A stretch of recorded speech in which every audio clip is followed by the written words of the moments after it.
It all started one quiet morning. Before the sun had climbed above the mountains, Mochi was already awake. She made herself a cup of green tea and sat down to think. She had an idea, not just any bath. She wanted to build an Ofuro of her own. So she opened her notebook and began to draw. There was only one problem. She was going to need a lot of wood. So Mochi went to the workshop. She looked over her tools carefully. She would need a saw, something to cut the wood, something to carry it, and probably...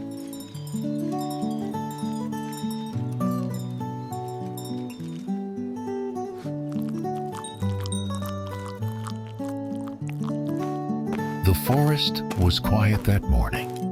Mochi knew exactly what she was looking for.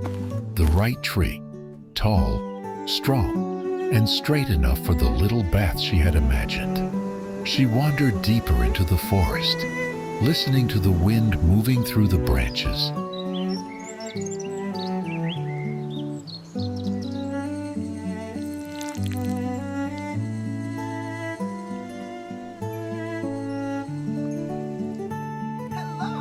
Yuzu was waiting nearby. Some things are simply better with a friend. Together, they chose the tree, and then they got to work.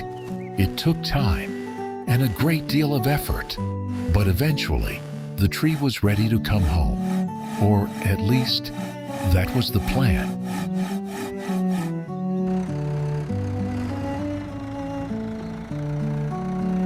The journey back turned out to be a little more difficult than expected. The tractor sank deep into the mud. Mochi pushed the engine. Yuzu pushed the tractor, and somehow, between the two of them, they made it.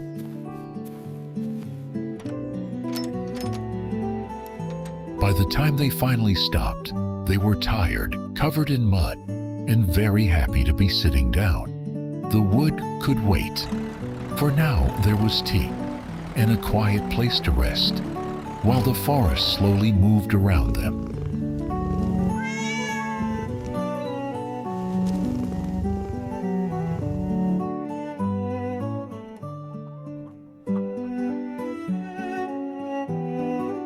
They worked together in the little workshop.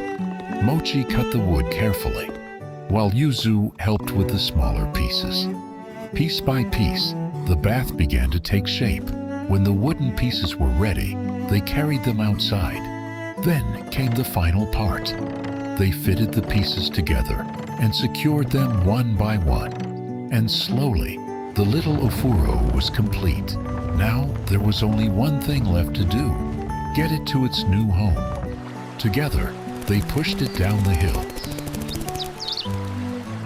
Now it was time to fill the bath. Mochi carried the water, one bucket at a time. Back and forth, she made her way to the little Ofuro. Slowly, the water began to rise. Along the way, Mochi sometimes stopped to take in the view. Snow-covered mountains in the distance, lupines swaying gently in the breeze. For a moment, she simply stood and watched. Then she picked up her bucket and continued on her way. Slowly, the bath began to fill. By late afternoon, everything was ready. Mochi lit the little stove. The fire began to glow. Warm air rose into the evening.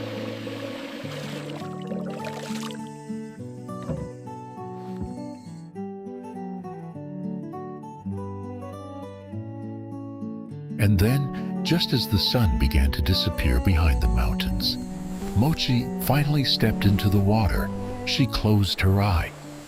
For a moment, there was nothing else to do. No wood to carry, no measurements to check, no muddy roads. Just warm water and the sound of the evening wind.